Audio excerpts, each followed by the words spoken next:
Hey everybody, we are in December, which is obviously the last month of the year, and so we are going to recap the top storylines of the year. I'm with Brandon.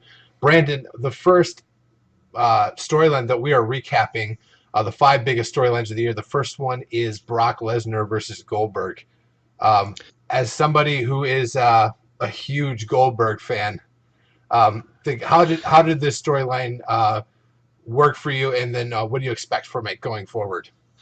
It didn't work for me, and I don't think it worked for a lot of people. But I think the biggest thing here obviously was Goldberg's return. Since the failed WCW invasion of WWE, and Lesnar was just a victim of his return basically. So the last we've seen is that minute and a half match. We don't know what's going to happen going forward, other than they're both in the Royal Rumble. But for what it was. Unfortunately, it's one of the biggest stories of the year. It's sad that to me that it even makes the list. But as much as they hyped it up and everything so far, it's got to be on there. So, what are your thoughts on it? I mean, I think that we've both talked about it enough. Like it just didn't work for us, and I don't think it worked for a lot of people. But I mean, what's your final thoughts on it? I Yeah, guess. so a few thoughts going into it is the first one is that they have booked Brock Lesnar like a monster now since Undertaker's. I mean, even since before then. I mean, he came back and he took care of Triple H, he took care of Cena, and then he took out the Undertaker, and then he had a really dominant championship run, only to lose it at WrestleMania. Was it 31 when Seth came and Hmm. hit the curb Yeah, stomp on Reigns?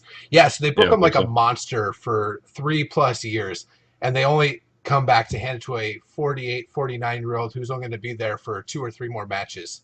To Right. me, like that's just it's poor booking, and it doesn't really do anything for your long-term talent.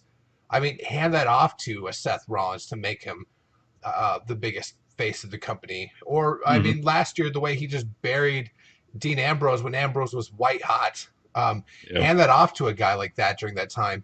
I mean, wrestlers have gone stale in putting Brock Lesnar over.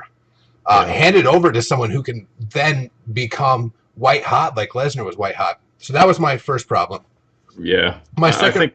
my Oh, second go ahead. problem was that in the process of trying to get Goldberg over as a face, as a quote unquote superhero for the kids, Hmm. um, is that they were trying to turn Lesnar over, but very poorly.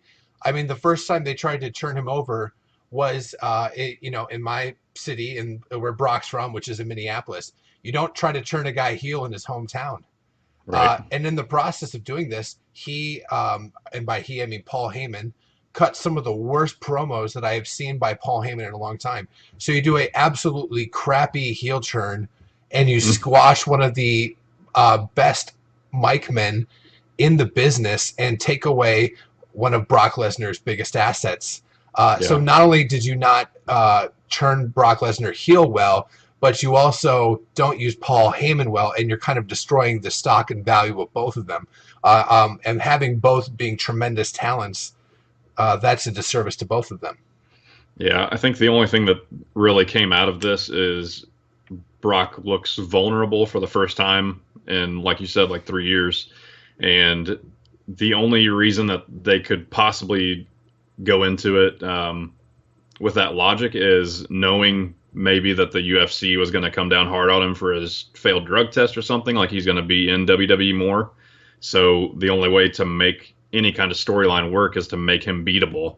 That's the only thing that I can think of. It makes no sense for Goldberg to come back after that long away to be that dominant unless you're going to just throw Goldberg into the title picture, Yeah, which I mean, hopefully they don't do that. I mean they put Sting in it, so Yeah, so I don't have any doubts that one of those two. I hope they don't win the Rumble, but they're kind of hinting at like almost like they're the only two that are in it. It's yeah, kind of weird. So, but yeah, we'll move on because I mean yeah. So I that mean, storyline's still going. So yeah. who So I mean, knows? like, why not just hand that that momentum over to a guy like Kevin Owens? Have Yeah, Brock Lesnar win, then it's 1-1. and you can have Kevin Owens beat him maybe by. I mean, I would have it be legit, but having someone, having a legit heel like Kevin Owens beat him, whether fair or not, Kevin Owens is going to make that work. Instead, there was just it's a crappy run. So, yep. So, guys, that was the first storyline of the year that we wanted to cover. We leave us some feedback in the comment section about what you thought of Lesnar versus Goldberg. Leave us some feedback about what you think that we are talking about in regards to Heyman and to Lesnar, and what you thought of Goldberg and his return. So, thanks, guys, for watching. Thank you.